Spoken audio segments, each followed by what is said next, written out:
What's good, YouTube? Hitman X. Make sure y'all hit that like and hit that sub, man. So, as y'all already know, man, y'all Los Angeles Lakers took an L to the Memphis Grizzlies.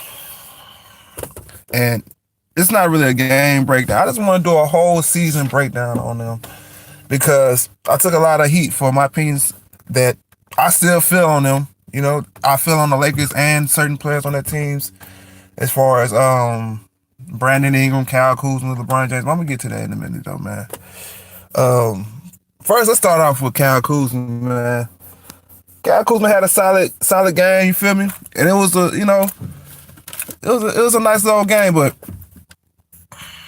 I can remember people telling me that Kyle Kuzma was the best player out of that draft, and I still feel like, and I know a lot of people gonna disagree with what I said, but I still feel like Josh Jackson has a lot more upside than Kyle Kuzma. Yes, I said it. You know, I said it. Josh Jackson like 20 years old, 21 years old. Kyle Kuzma like 23, 24. You feel me? He got a couple more years of maturity on Josh Jackson. So give Josh Jackson a few more years, that dude's gonna be a stud. Y'all gonna see what I'm talking about, but I digress. LeBron James. Now, a lot of y'all people might think I'm a LeBron James supporter because of what I say, but absolutely not. I just don't. I try to keep it objective as much as possible. We're not always 100% objective, but I try to keep it objective as much as possible. LeBron James, he's a great player. Don't get me wrong, he's a great player, but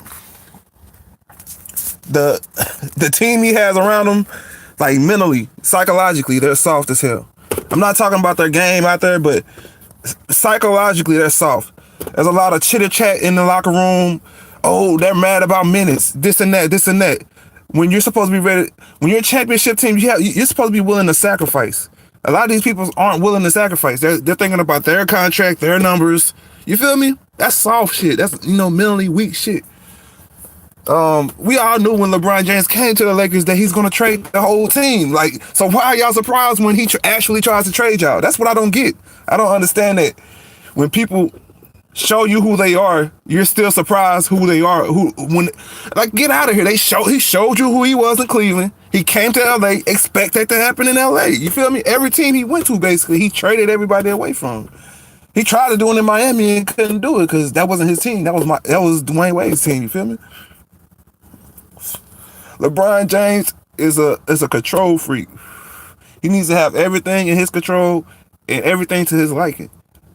And I'm not mad at him for that, but that doesn't mean I have to like him. You feel me? That's him. That's how he operates. That's how he moves. You feel me? It is what it is. But moving on, Brandon Ingram, man.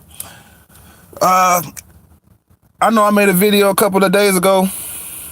Yeah, it is sad, ain't it, man? It's sad, bro. But hey, I ain't mad. I'm a Suns fan. You feel me? They in our division, so I'm not mad at that shit at all, bro. But Brandon Ingram, man. Let's get to Brandon Ingram. You feel me? Brandon Ingram having a little solid stretch, man. And I made a video a couple of months ago saying he's a bum. I still stand on everything I said in that video for the most part, because at that time he was a bum, And I said that a part of that was like reverse psychology. I was trying to motivate him or be wrong, hopefully, because y'all know I got a bet on the line, right?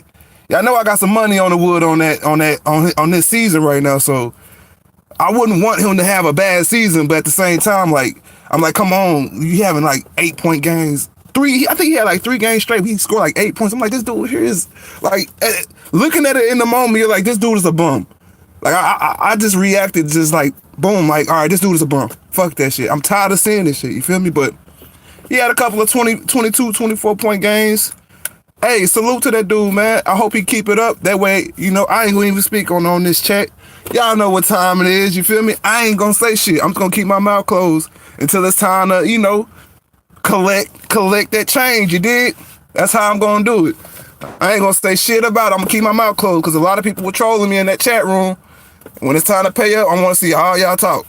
Point blank, period. Hitman X. Make sure y'all hit that like, hit that sub. They're gonna trade who? Who they gonna trade? Who they trading? You talking about LeBron? Nobody taking a 34-year-old LeBron James at this point. Well, they probably would. The best option. Oh, Ingram. Yeah, they might trade him, man. They might trade him. That'll be a bad decision That'd be a bad decision because you need somebody to supersede LeBron whenever he's gone. You're not guaranteed to get Kawhi Leonard. You're not guaranteed to get KD. Paul George showed that last year when he re-signed with OKC. So why wouldn't you just keep Ingram? Because you know you have him on contract. You know you have him on your team. Why don't you keep Ingram and just ride with that? Because he showed you he could score a little bit. You know, he could. Let that be his team once LeBron James retired, because he's getting paid $34 million this year. It's going to just increase even more every year for the next 4 years. Y'all in a hole with that contract, because his last year is like $40 million. He's going to be like at 38 years old. Like, I don't know, man. $40 million for a 38-year-old LeBron. You might want to have Brandon Ingram or Kyle Kuzma on your team. It's a good thing they didn't trade for Anthony Davis, because they wouldn't have no security behind that. They'll have Anthony Davis, LeBron James, and that's it. Simple and plain.